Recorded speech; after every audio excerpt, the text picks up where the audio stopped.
बिस्मिल्लाह रहमान रहीम। अस्सलाम वालेकुम। Tariq Javed Khokhar advocate law for you channel के साथ। चैनल को सब्सक्राइब कर लें, लाइक शेयर कमेंट्स करें और अपनी राय का इजहार भी करें। बहुत ही अहम डेवलपमेंट है जी। जिस तरह के पीटीआई जो है वो 23 मार्च को एक जलसे का सोच रही थी, तो इसमें मुख्तलिफ़ किस्म की आरा थी पीटीआई के अंदर भी, और वर्कर्स का भी प्रेशर था। और 23 मार्च का जो एक जलसा या एक इवेंट करना चाह रही थी पीटीआई, ये इमरान खान की हिदायत पर हो रहा है। ये शेर अफजल मरवत ने एक ट्वीट करके अभी जो किसी हद तक क्लियर किया। पहले सोचा जा रहा था कि ये पेशावर में होगा, लेकिन पेशावर में जलसे का इतना इम्पैक्ट नहीं होता। पेशावर तो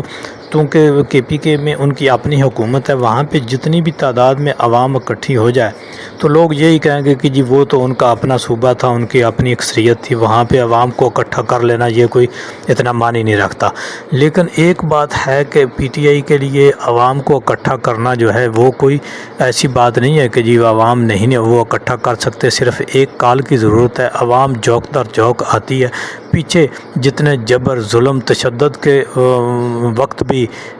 आवाम ने अपना जो है गेस्चर वो शो कराया है पीटीआई के साथ। उनकी एफिलिएशन किसी कदर भी कम नहीं हुई है। ये जितनी भी फस्तायत, जुल्म, जबर, तशद्दुद और रियासती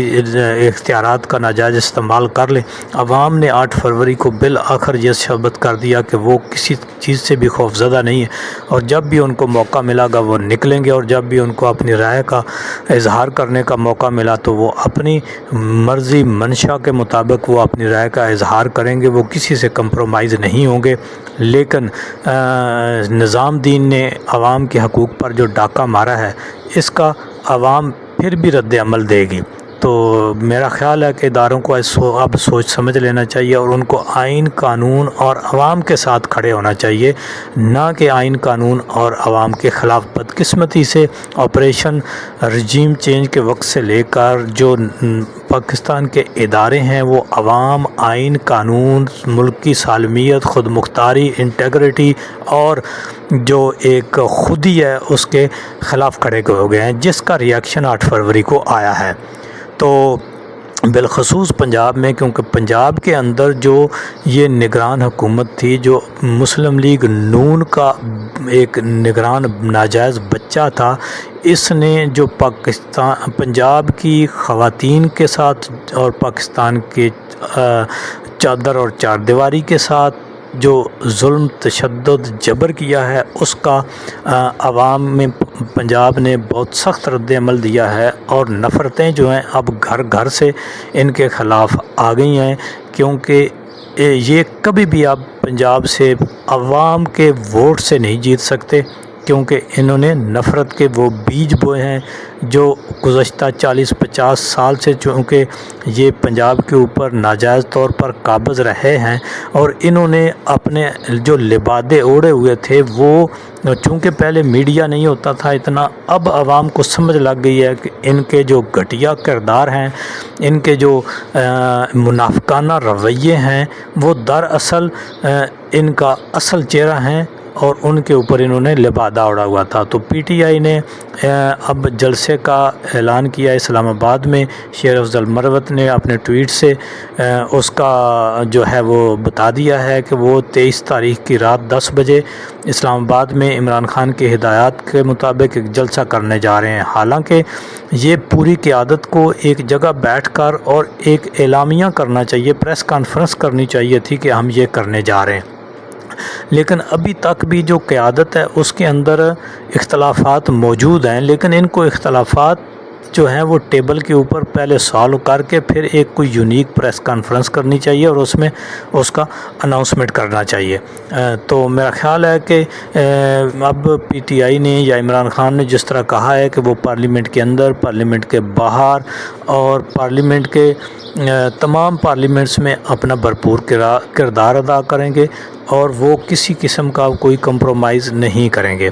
तो इसके लिए पीटीआई को अपनी मूवमेंट को तेज़ करना चाहिए और वो अब करने जा रही है। तो अदालती लिहाज से भी जिस तरह से इलेक्शन जो है, इलेक्शन कमीशन उसने हल्के खोल के दोबारा ऑपरेशन रद्दो बदल जो है वो शुरू किया हुआ है। اور جو فیصلے پی ٹی آئی کے خلاف یا دوسرے جو نون لیگ کے لوگ ہیں وہ جو درخواست دیتے ہیں ان کی ری کاؤنٹنگ اسی وقت ہو جاتی ہے، اور ان کو کیونکہ اب ری کاؤنٹنگ کا یہ ہو رہا ہے کہ جو لفافے کھول کے جو باکس کھول کے ان کے اندر جو آپریشن رد و بدل کر کے جس حلقے کا وہ اپنا نظام پورا کر لیتے ہیں ٹھپے شپے لگا کے، وہاں سے ایک درخواست آتی ہے اور اس کو اگلے دن ری کاؤنٹنگ ہو کے اس کو جتا دیا جاتا ہے۔ لیکن جب پی ٹی آئی جاتی ہے تو اس کو کہا جاتا ہے نہیں جی آپ ٹربیونل میں چلے جائیں، ٹربیونل جو ہیں وہ اللہ کے فضل سے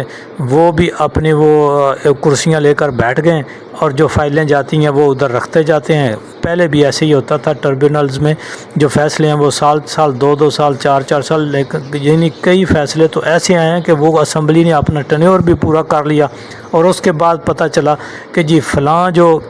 ایم این اے ہے یا ایم پی ہے اس کے خلاف جو ٹربیونل میں کیس گیا تھا اس کا فیصلہ آ گیا اور وہ نائل ہو گیا، وہ 5 سال گزار گیا، 5 سال اس نے اپنی مراحت لے لی، اس نے اس قوم کے مینڈیٹ جو چوری کا مینڈیٹ تھا اس کے اوپر اس نے اس قوم کی آئین سازی بھی کی، اس نے اس کی مراحت بھی لیں، اس نے اس کے اہم مقدر کے فیصلے بھی کیے، اور اب پتہ چلا کہ وہ تو تھا ہی نائل۔ تو اب تو خیر ان کو ایسا مسئلہ بھی نہیں ہے، اب تو ان کو خود پتہ ہے، نظام دین کو بھی پتہ ہے اور ان سب کو پتہ ہے کہ اب یہ جتنا مجموعہ آیا ہے یہ آیا ہی ناجائز طریقے سے ہے، تو یہ تو کسی طرح عوامی نمائندہ ہے ہی نہیں، تو ان سے تو کسی کو میرا خیال ہے کوئی اعتراض بھی نہیں ہوگا۔ جب وہ اپنی ابتدا سے ہی وہ ناجائز ہیں تو ان سے ناجائز ہونا جو ہے یا جائز کام ہونا جو ہے وہ میرا خیال ہے کہ کوئی توقع رکھنا جو یہ بعید از قیاس ہے۔ تو میرا خیال ہے کہ اور جوڈیشل لیول کے اوپر بھی جس طرح سے پی ٹی آئی کی اور عمران خان کی اپیلوں کے ساتھ ہو رہا ہے، کیسوں کے ساتھ ہو رہا ہے، ادھر جرنلسٹ جو ہیں انسانی حقوق کے حوالے سے ابھی عمران ریاض نے بھی ایک ٹویٹ کیا ہے اور انہوں نے کہا ہے کہ جی ہمارا جو اسلحہ، جو موبائل، جو لیپ ٹاپ، یعنی جو بھی چیزیں حکومت نے یا پولیس نے، ایف آئی اے نے انہوں نے اپنی تحویل میں لی تھیں وہ تاحال ہمیں واپس نہیں کی۔ اب دیکھیں یہ آواز آپ کہاں تک دبا سکتے ہیں؟ عدالتیں جو ہیں وہ کہاں تک مقدمات کو پینڈنگ کر سکتی ہیں؟ اتنا ہی کر سکیں گی نا جس طرح سے ابھی 50 سال کے بعد، 20 سال کے بعد، 30 سال کے بعد، 40 سال کے بعد آ کر قاضی صاحب کو ایک تاریخ درست کرتے کرتے انہوں نے کہا جی کہ جی بھٹو کے کیس میں زیادتی ہوئی تھی، تو میرا خیال ہے کہ بھئی آپ اس کو کتنا لیٹ کر لیں گے؟ ابھی جو تاریخ بنا رہے ہیں یہ میرا خیال ہے کہ کوئی 30 40 20 50 سال بعد جا کے کوئی آئے گا اس کو درست کرے گا اور پھر وہ کہے گا کہ قاضی فیض عیسیٰ کی سربراہی میں پاکستان کی عدلیہ نے ایک سابق جو وزیر اعظم تھے جس نے اسلام کا جو جھنڈا وہ پوری دنیا میں بلند کیا، جس نے پاکستان کو ایک عوام کو ایک قوم بنایا، اس کو ناانصافی کر کے اس سے بلے کا نشان لے لیا اور کروڑوں لوگوں سے ان کے انسانی بنیادی حقوق جو ضبط کر کے ایک ان کے مینڈیٹ کے خلاف مسلط حکومت ان پر کی گئی، تو یہ میرا خیال ہے تاریخ جب وہ اپنے آپ کو درست کرے گی تو میرا خیال ہے اس وقت یہ نہیں معلوم کہ یہ جس طرح پچھلے نہیں ہیں اس وقت ہم میں سے کون ہوگا، لیکن تاریخ تو درست ہوگی، اس کا صفحہ تو ضرور پلٹے گا۔